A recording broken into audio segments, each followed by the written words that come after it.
Corona की तीसरी लहर आने के साथ ही एक बार फिर मध्य प्रदेश की अर्थव्यवस्था प्रभावित होने की आशंका है।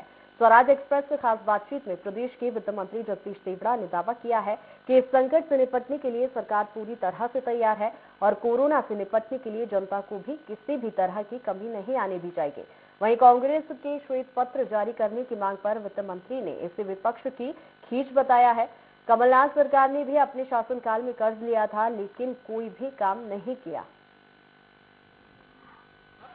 कोरोना की तीसरी लहर ने मध्य प्रदेश में दस्तक दे दी है और बड़ी ही तेजी के साथ फैल रहा है। जैसा कि आप सब जानते हैं कि कोरोना की जो पिछली लहरें आई हैं, उन्होंने जनजीवन को तो प्रभावित किया है, लेकिन सीधा सीधा किसी भी प्रदेश की वित्त व्यवस्था को भी तहस नहस कर देता है। हमारे साथ वित्त मंत्री जगदीश देवड़ा खुद हैं, सीधे उन्हीं से जानते हैं। देवड़ा साहब, कोरोना ने, जैसा कि मैं कह रहा हूं, आप भी जानते हैं कि दस्तक दे दी है।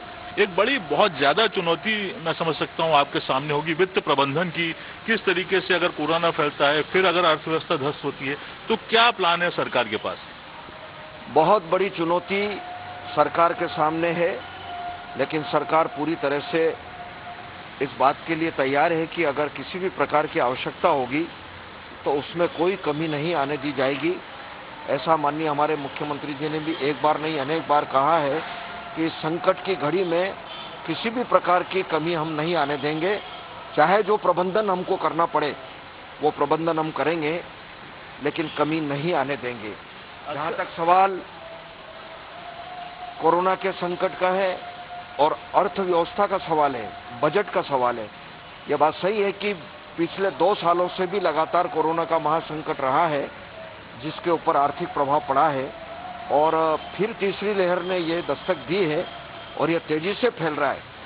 तो जैसे तैसे पटरी फिर लाइन पर आई थी कि भाई सारी रेवेन्यू ठीक आने लग गई थी, प्रदेश के खजाने में खजाने की स्थिति ठीक हो रही थी, लेकिन धीरे धीरे फिर अभी ये जो कोरोना का संकट आया है, ये बहुत बड़ी चुनौती सामने है।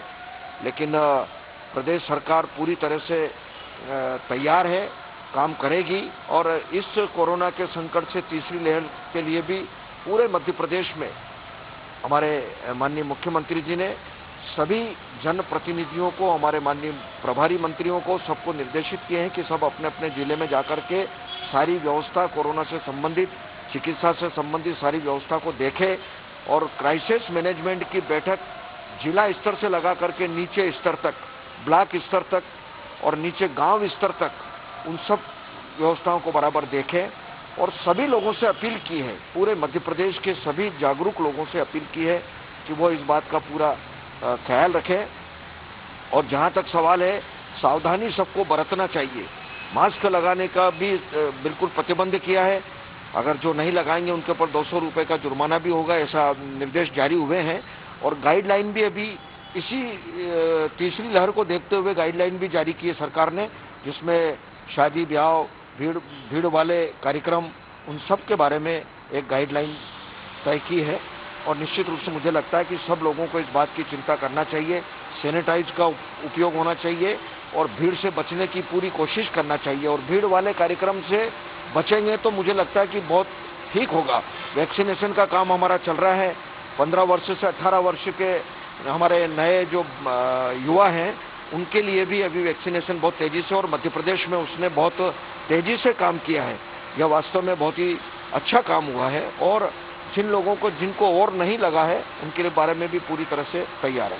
जैसा कि आपने खुद भी कहा, राजस्व का आपने जिक्र किया, कई विभाग ऐसे हैं जो खासा अच्छा राजस्व देते हैं, तो कुछ विशेष निर्देश उन लोगों को दिए गए राजस्व वसूली को लेकर?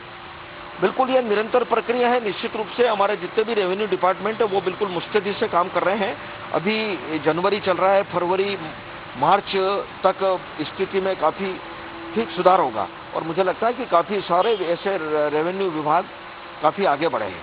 कांग्रेस जो अक्सर खाली खजाने को लेकर सवाल उठाती रहती है, कर्ज के आरोप लगाती रहती है, और अब तो उसने श्वेत पत्र भी आर्थिक स्थिति को लेकर जारी करने की मांग कर डाली है, इस बारे में क्या कहेंगे? कांग्रेस हमेशा यही कहती रही कि खजाने पर भार पड़ रहा है, उस पर भार पड़ रहा है, कर्जा ले रहे हैं। अरे भाई, हमने कई बार जवाब दे दिया, विधानसभा में भी हमने जवाब दिया कि कर्जा लेकर के हम अधोसंरचना के काम कर रहे हैं, राज्य के विकास के काम कर रहे हैं, डेवलपमेंट के काम कर रहे हैं, जन कल्याणकारी योजनाएं यहाँ पर चल रही है, तो कर्जा लेकर के काम कर रहे हैं।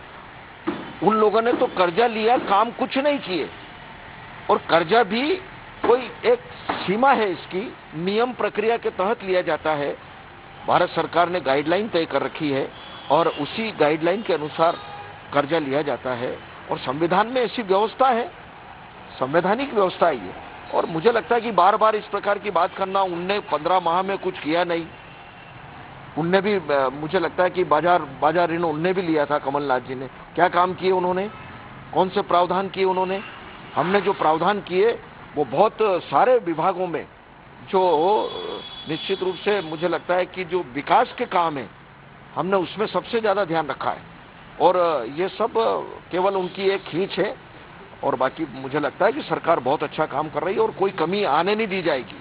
बिल्कुल, तो कोई कमी आने नहीं दी जाएगी। और जैसे कि वित्त मंत्री बता रहे हैं, अगर उनका कुशल प्रबंधन सफल होता है तो निश्चित तौर पर इस बार जनता पर कोरोना के साथ साथ दोहरी मार पड़ने से बचेगी, महंगाई में भी कमी आएगी और अर्थव्यवस्था भी प्रदेश की सुचारू चलती रहेगी। कैमरामैन सुरेश कटियार के साथ निर्मल सिंह बैस, स्वराज एक्सप्रेस, भोपाल।